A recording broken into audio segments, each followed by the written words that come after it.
Vous souhaitez réaliser ce genre de photo, mais vous n'y arrivez pas. Vous vous demandez donc comment faire.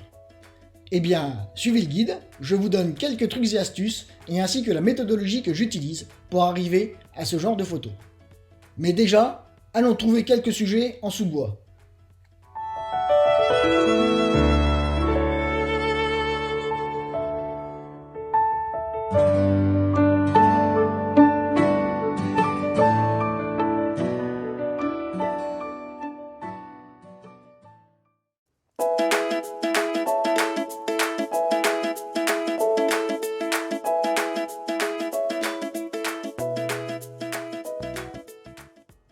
Abordons dans un premier temps le matériel photo qu'il nous faudrait. Il nous faut déjà un appareil photo. Oui, parce qu'avec un téléphone, je suis pas sûr que le résultat final soit celui escompté. Faut pas non plus se prendre pour des Houdini ou des Gérard Majax. Un objectif de type macro et une ou deux torches LED réglables, afin de pouvoir modifier l'intensité lumineuse et la température de couleur émise. L'objectif de type macro est utile en ce sens où l'on va pouvoir s'approcher au mieux de notre sujet et ainsi pouvoir mieux le mettre en valeur. En règle générale, un objectif macro permet de faire la mise au point à quelques dizaines de centimètres de l'objectif. En ce qui concerne les torches LED, pour revenir sur leur sujet, le fait de pouvoir régler l'intensité lumineuse et la température de couleur émise vont nous permettre d'ajuster au mieux la lumière apportée artificiellement à notre sujet afin de le mettre le plus possible en valeur et tirer une meilleure photo. Présentation d'un modèle de torche LED parmi tant d'autres. Comme je l'ai déjà dit précédemment, l'idéal est d'avoir un modèle de torche LED réglable au niveau de l'intensité lumineuse et de la température de couleur. Dans l'idéal, ce choix est à faire au moment de l'achat.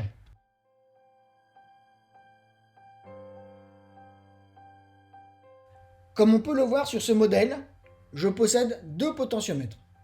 Le premier pour régler l'intensité lumineuse et le second pour régler la température de couleur émise. La température de couleur est exprimée en degrés Kelvin. Sur ce modèle, l'intensité lumineuse est exprimée en pourcentage. Comme on va pouvoir le constater sur cet exemple, lorsque je vais diminuer ma température de couleur, je vais augmenter la chaleur de celle-ci, c'est-à-dire qu'elle va tirer sur des tons jaunes. A contrario, lorsque je vais augmenter ma température de couleur, je vais refroidir la lumière, c'est-à-dire que la lumière émise, elle va tirer sur des tons bleus.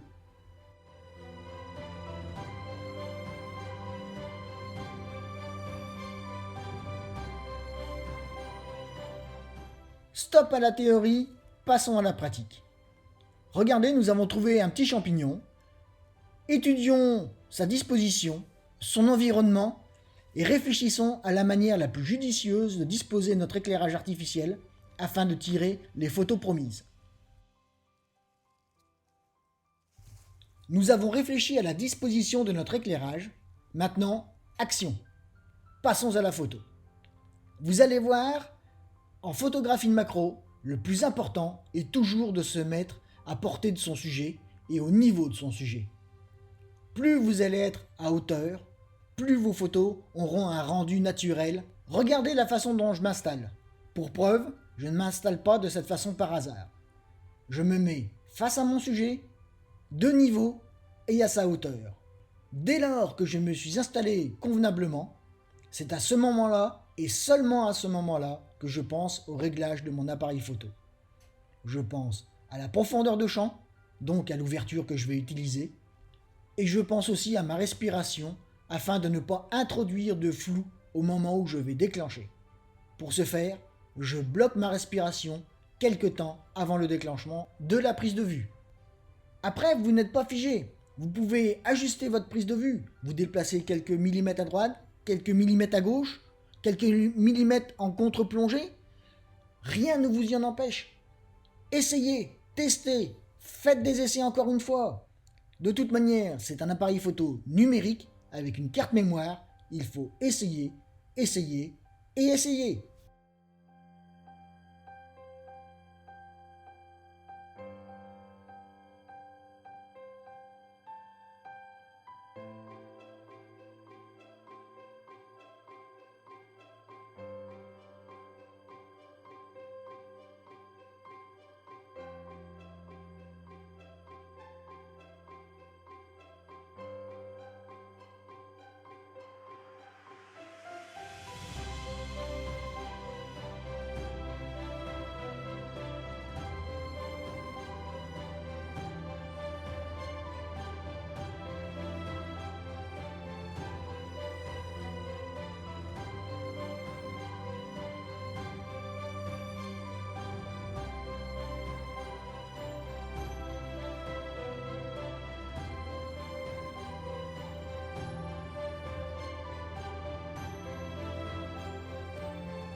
Et pour les sceptiques, voici un exemple de macrophotographie réalisée dans un premier temps sans éclairage artificiel, dans un second temps avec un éclairage artificiel.